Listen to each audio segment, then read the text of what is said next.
Good morning students. Last video में हमने सूक्ष्म जीव पार्ट 1 में काफ़ी सारी चीज़ें सूक्ष्म जीवों के बारे में पढ़ी थी। सूक्ष्म जीव क्या होते हैं, वो कितने प्रकार के होते हैं, याद होगा ना आपको कि सूक्ष्म जीव जो होते हैं वो कितनी तरह के हैं।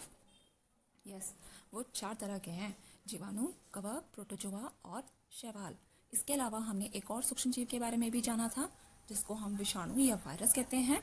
और हमने बहुत सारे ऐसे डिजीज़ या बीमारियों के बारे में भी पढ़ा था जो कि सूक्ष्म जीवों की वजह से हमारे शरीर में हो जाती हैं।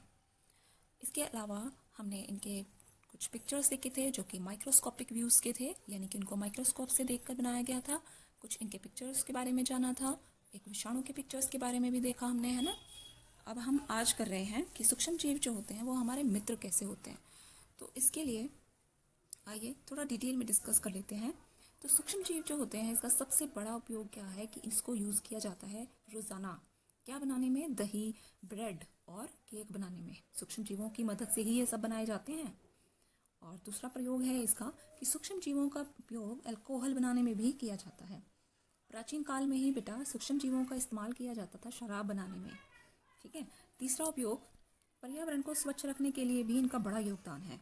आपने देखा होगा कि हम जो है जो कार्बनिक अवशिष्ट जो होते हैं, जैसे कि सब्जी के छिलके, जंतुओं के अवशेष, इन सबको एक जगह गड्ढे में डाल देते हैं। कई बार खेतों में भी किसान लोग करते हैं, तो उनको वो गड्ढों में डाल के उसका अपघटन करते हैं। ये जो अपघटन है वो किसकी वजह से हो रहा है? ये सूक्ष्म जीवों की वजह से हो रहा है। ठीक है। तो क्या हुआ कि पर्यावरण को स्वच्छ भी बना लिया, किसकी मदद से? सूक्ष्म जीवों की मदद से।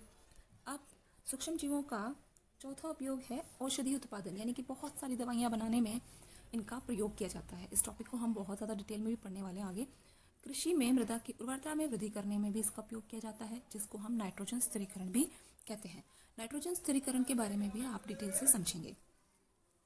सबसे पहले हम बात कर लेते हैं कि दही और ब्रेड बनाने में क्या सूक्ष्म जीव हमारी मदद कर सकते हैं। यस, सूक्ष्म जीवों को हम बहुत सारे अपने फूड आइटम्स बनाने में प्रयोग करते हैं। आइए जानते हैं। आपने देखा होगा कि आपकी मम्मा जब दही बनाती है तो थोड़े से हल्के गर्म दूध में हल्का सा पुराना दही मिला देती हैं और फिर सुबह तक दही जम जाती है। कुछ घंटों में ही दही बनकर तैयार हो जाती है। क्या आपने कभी सोचा है कि ऐसा होता क्यों है? आइए जानते हैं। दही में बेटा बहुत सारे सूक्ष्म जीव होते हैं और जिनका नाम क्या है? लैक्टोबैसिलस। उस सूक्ष्म जीव का नाम लैक्टोबैसिलस है। और वो सूक्ष्म जीव कौन से प्रकार का है? जीवाणु है, प्रोटोजोआ है, कवक है, शैवाल है। तो वो लैक्टोबैसिलस जो है वो एक बैक्टीरिया है, यानी कि एक जीवाणु है। और जब हम दूध में दही को डाल देते हैं तो वो भी दही बन जाता है। लैक्टोबैसिलस जो बैक्टीरिया है वो दूध में जनन करता है, यानी कि अपनी संख्या को बढ़ा देता है और उसको दूध को दही में परिवर्तित कर देता है।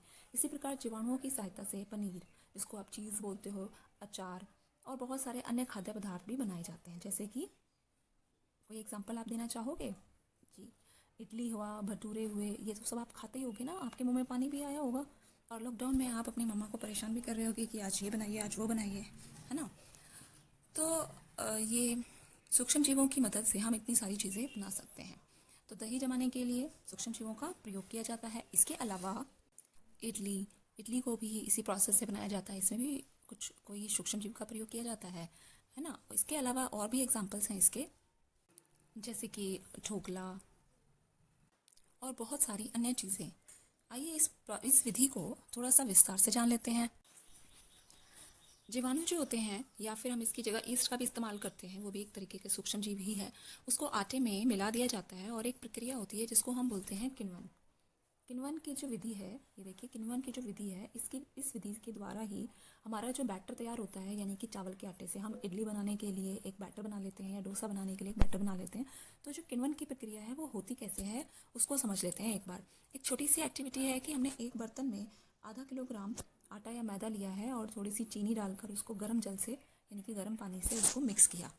उसके बाद उसमें हमने एक छोटी चुटकी जो है ईस्ट पाउडर डालकर उसको गूँथ लिया और उस आटे को 2 घंटे के लिए हमने रख दिया। क्या आपने कभी देखा है कि गुथा हुआ जो आटा है वो कई बार उठ जाता है या वो पुराना हो गया है ना। तो आपने देखा होगा कि उसका जो आयतन है वो इंक्रीज़ हो जाता है, वो बढ़ जाता है। तो ये जो खमीर या फिर ईस्ट पाउडर जो होता है वो हम मिलाते हैं, खमीर या ईस्ट पाउडर एक की बात है, ये जो हम मिलाते हैं आटे में या मैदा में, तो उससे उसका आयतन भी बढ़ जाता है। ऐसा क्यों होता है? उसका आयतन इसलिए बढ़ता है बेटा क्योंकि ईस्ट जो होता है वो आटे के अंदर मिलने के बाद हमने उसको गर्म पानी से मिलाया है तो उसको जनन करने में भी आसानी होती है, और जनन करके जब वो श्वसन करता है यानी कि सांस लेता है, वो सूक्ष्म जीवी तो है, जब वो सांस लेता है तो कार्बन डाइऑक्साइड उत्पादित करता है, और जो कार्बन डाइऑक्साइड गैस के बुलबुले हैं वो उस खमीर मिले हुए मैदा का आयतन बढ़ा देते हैं। और ये जो बेकिंग उद्योग हैं काफ़ी सारे, जहाँ पर बड़ी मात्रा में ब्रेड या पेस्ट्री या केक्स बनाए जाते हैं, वहाँ पर तो इसका बड़े अच्छे से यूज़ किया जाता है।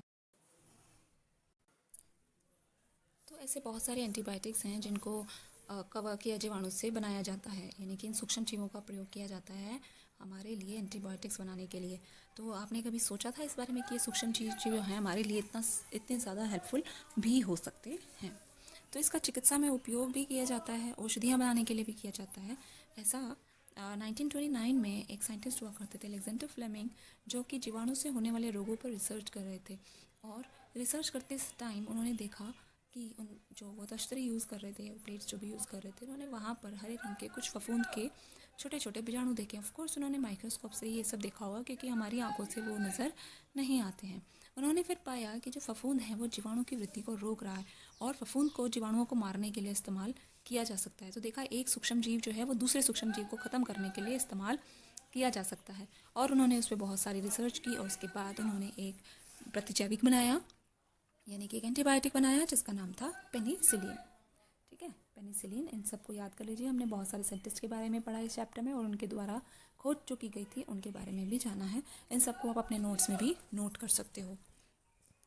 इस चैप्टर को समझाने के बाद बेटा आपका एक टेस्ट होने वाला है, जो कि मैं आपको दे दूंगी ग्रुप पर, और उसको आप ध्यान से करिएगा। उससे पहले चैप्टर को ध्यान से पढ़ो, समझो, उसके क्वेश्चन आंसर्स भी आपने करने हैं, और कुछ एक्टिविटीज़ भी आपको दी जाएंगी। इसके अलावा पशु आहार और कुक्कुट आहार, यानी कि कुछ जानवरों के आहार में भी इसको मिलाया जाता है, ताकि वो रोगों से बचे रहें। और दूसरा, पौधों के लिए भी, पौधों में जो रोग होते हैं उनको रोकने के लिए भी सूक्ष्म जीवों से बने हुए एंटीबायोटिक्स का इस्तेमाल किया जाता है। ये बात बड़ी ध्यान देने की है कि आपको कभी भी बिना डॉक्टर की सलाह के कोई भी एंटीबायोटिक दवा नहीं लेनी चाहिए।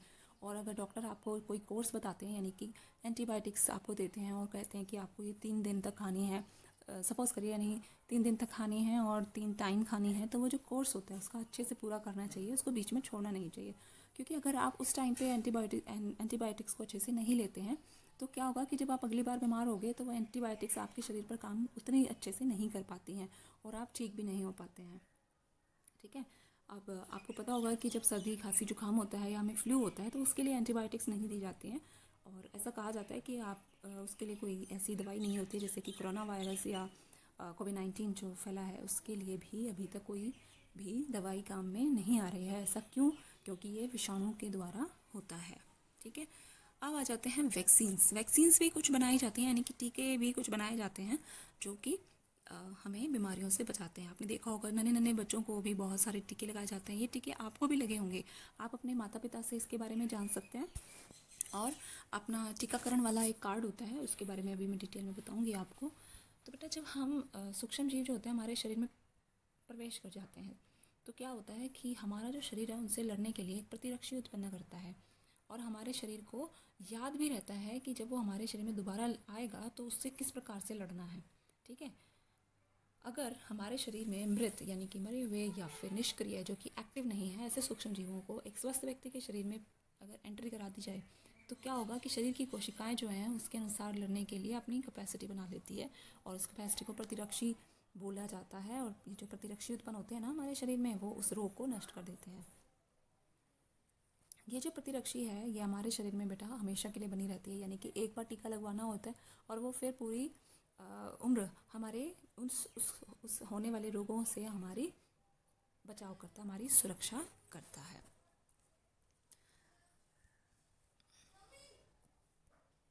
तो ऐसी काफ़ी सारी वैक्सीन्स हैं, ऐसे बहुत सारे टीके हैं जो कि कई बीमारियों से बचाव के लिए यूज़ किए जाते हैं, जैसे कि हैजा, क्षय रोग यानी कि टीबी, चेचक हो गया, हेपेटाइटिस हो गया, इन सभी बीमारियों के लिए टीकाकरण किया जाता है।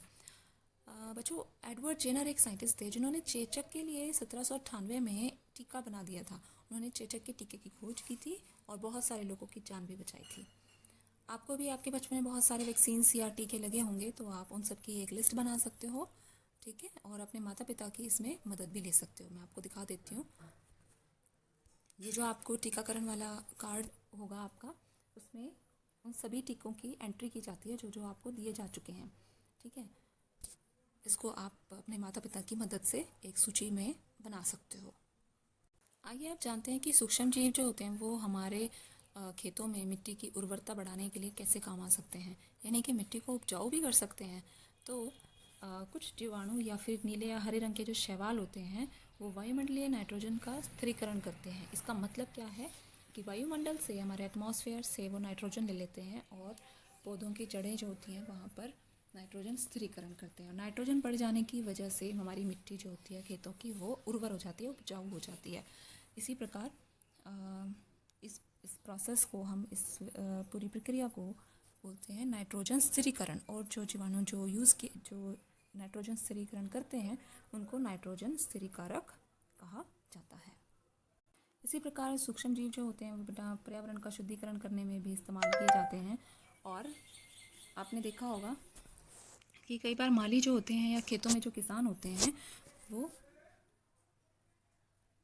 अपने खेत या बगीचे में कोई गड्ढा बना लेते हैं और उसमें वो फल सब्जियों का जो कचरा होता है या जो साफ़ सफाई में जो पत्तियां वगैरह आ गई हैं उनको वो उस गड्ढे में डालते जाते हैं और कुछ समय के बाद उनका विघटन होकर खाद बन जाता है। इस खाद को फिर से खेतों में या बगीचे में यूज़ किया जा सकता है। अब हम जान लेते हैं कि हानिकारक सूक्ष्म जीव जो होते हैं उनको थोड़ा और डिटेल में जान लेते हैं कि सूक्ष्म जीव जो होते हैं वो बहुत हानिकारक हैं हमारे लिए, क्योंकि वो बहुत सारे ऐसे रोग उत्पन्न करते हैं हमारे शरीर में। और कुछ सूक्ष्म जीव तो हमारे भोजन, कपड़े और चमड़े की वस्तुओं को भी खराब कर देते हैं। ऐसे ही कुछ सूक्ष्म जीव हैं जो कि मनुष्यों में तो रोग बनाते ही हैं बल्कि जानवरों और पेड़ पौधों में भी रोगों का कारण बनते हैं। अब मनुष्य में जो रोगकारक सूक्ष्म जीव हैं वो अगर हमारे शरीर में एंट्री कर जाते हैं, वैसे तो ये एंट्री करते हैं या तो पीने के पानी से या हमारे भोजन से, और जब इनके द्वारा हमारे शरीर में कोई रोग हो जाता है तो एक संक्रमित व्यक्ति की वजह से वो जो, या फिर किसी पशु को हो गया है तो उससे वो दूसरे लोगों में भी अगर हो जाता है तो ऐसे जो रोग हैं उनको संचरणीय रोग कहते हैं। संचरणीय रोग क्या होते हैं, जो एक से दूसरे को फैलते हैं। ऐसे रोगों में मेन एग्जांपल्स हैं हैजा, सामान्य सर्दी जुकाम जो हो जाता है सर्दियों में हमें, चिकन पॉक्स और क्षय रोग यानी कि टीबी। ये बहुत सारे ऐसे कुछ रोग हैं जो कि संचरणीय है, एक से दूसरे को फैलते हैं। आजकल आप बहुत ज़्यादा सुन रहे होंगे क्योंकि कोरोना वायरस भी एक ऐसा ही रोग है और ऐसा ही विषाणु है जो कि संचरणीय है, यानी कि वो एक व्यक्ति से दूसरे में फैल रहा है। जब जुकाम से कोई पीड़ित व्यक्ति छींकता है तो क्या होता है कि उसके छींकने पर बहुत सारी ऐसी सूक्ष्म बूंदें उसके मुंह से निकलती हैं और वो इधर उधर काफ़ी दूरी तक फैल सकती हैं। और जो भी वहाँ पर आदमी होंगे, व्यक्ति जो भी वहाँ होंगे और वो उसके संपर्क में आएंगे तो वो भी बीमार पड़ जाएंगे। इसी प्रकार कुछ ऐसे जीव भी होते हैं, कुछ ऐसे कीट पतंगे भी होते हैं जो कि सूक्ष्म जीवों के रोगवाहक का कार्य करते हैं, यानी कि वो रोगवाहक हैं, वो उस सूक्ष्म जीव को लेकर चल रहे हैं और फैला रहे हैं। इसका एक सबसे बड़ा एग्जाम्पल है जो हमारे घरों में मक्खी होती है ना, वो एक छोटी सी मक्खी कूड़े में बैठती है जाके, या फिर जंतुओं के अपशिष्ट पर बैठती है और उधर से अपने पैरों में या अपने शरीर पर रोगाणुओं को चिपका लेती हैं और फिर हमारे किसी बिना ढके भोजन पर आकर जब बैठती है तो वहाँ पे वो सारे रोगाणुओं को स्थानांतरित कर देती है, ट्रांसफ़र कर देती है। तो जो भी व्यक्ति इस भोजन को करेगा वो ऑब्वियस सी बात है कि वो बीमार पड़ जाएगा। और ये सलाह दी जाती है ना फिर हमें कि भोजन को हमें सदा ही ढक कर रखना चाहिए और बिना ढके भोजन को नहीं खाना चाहिए। इसी प्रकार से एक और रोगवाहक है नंबर 2 जो है वो है मादा एनोफिलीज मच्छर। मादा एनोफिलीज मच्छर का नाम सुना ही होगा ना आपने। ये जो मादा एनोफिलीज मच्छर है ना बेटा, ये एक प्लाज्मोडियम यानी कि मलेरिया के परजीवी का वाहक है। ये मलेरिया परजीवी को लेकर चलता है अपने साथ, ठीक है, यानी कि अपने शरीर में। और जो मादा एडीज मच्छर है वो डेंगू का वायरस लेके चलता है। हमें मलेरिया और डेंगू का नियंत्रण किस प्रकार करना है इसके बारे में आप अब अच्छे से समझते हैं कि हमें आसपास अपने पानी इकट्ठे नहीं होने देना है, क्योंकि ये पानी में ही पनपता है। इसके अलावा सूक्ष्म जीव जो होते हैं वो बहुत सारे ऐसे भी रोग उत्पन्न करते हैं जो कि सिर्फ मनुष्यों को ही नहीं बल्कि दूसरे पशुओं को और पेड़ पौधों को भी परेशान करते हैं। जैसे कि रॉबर्ट कॉच जो एक और साइंटिस्ट हैं, इनके बारे में भी जान लेते हैं। तो 1876 में इन्होंने बेसिलस एंथ्रेसिस नामक एक जीवाणु की खोज की थी। और इस जीवाणु से कौन सा रोग होता है, एंथ्रेक्स रोग। ये मनुष्यों में भी होता है और बहुत सारे अन्य जानवरों में भी होता है और ये जीवाणु की वजह से होता है। उस जीवाणु का नाम क्या है, बेसिलस एंथ्रेसिस।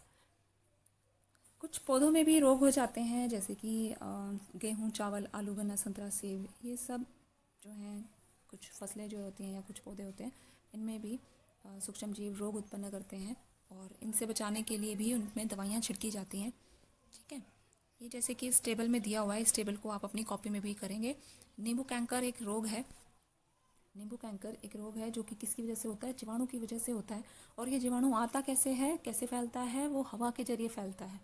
ऐसे ही गेहूं की रस्ट एक रोग है जो गेहूं की फसल में होता है, और वो होता किसकी वजह से है? कवक की वजह से। और फैलता किससे है? वायु से और दूसरे बीजों के उससे भी आ सकता है।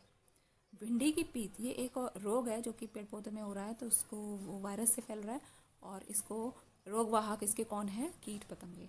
ठीक है, इस टेबल को भी आपने कॉपी में नोट डाउन करना है क्योंकि ये बहुत इंपॉर्टेंट है। इसमें बड़े सारे आपको इन्फॉर्मेशन दिए गए हैं। तो आइए जान लेते हैं एक बार हम लोग। मानव रोगों के बारे में दिया गया है, इसमें बहुत सारे रोग दिए गए हैं, जैसे क्षय रोग, खसरा, चिकन पॉक्स, पोलियो, हैजा, टाइफाइड, हेपेटाइटिस ए, मलेरिया, और ये किस प्रकार से फैलते हैं। ठीक है, इनके संचरण का तरीका क्या है, कैसे कैसे फैलते हैं और इसके रोग कारक कौन से सूक्ष्म जीवों की वजह से फैलते हैं। फॉर एग्ज़ाम्पल क्षय रोग, क्षय रोग जीवाणु की वजह से होता है, बैक्टीरिया की वजह से होता है और ये वायु से फैलता है। खसरा है वो भी वायरस से फैलता है और वायु ही इसका संचरण का तरीका है। चिकन पॉक्स भी वायरस से होता है, पोलियो भी वायरस से होता है। पोलियो का आपने देखा होगा कि वो ड्रॉप्स पिलाई जाया करती, और वो जो ड्रॉप्स होती है वो भी एक तरीके की वैक्सीन ही है, और वो हमारा पूरी उम्र तक जो है हमारी सुरक्षा रखता है। हैजा, typhoid, hepatitis A and malaria. ठीक है, तो इनके बचाव के उपाय दिए गए हैं, इसको आप अपनी कॉपी में अच्छे से नोट कर लीजिए, अपने होमवर्क में करिए इसको। नेक्स्ट वीडियो में बहुत थोड़ा सा पार्ट है, उसमें हम बाकी की चीज़ें कंप्लीट कर लेंगे और थोड़े से नोट्स हैं उनको भी डिस्कस करेंगे। अगर आपके कोई डाउट्स हैं वो भी बताइएगा, उसको भी हम नेक्स्ट वीडियो में इंक्लूड कर लेंगे। ओके स्टूडेंट्स, तो take care of you and do this work.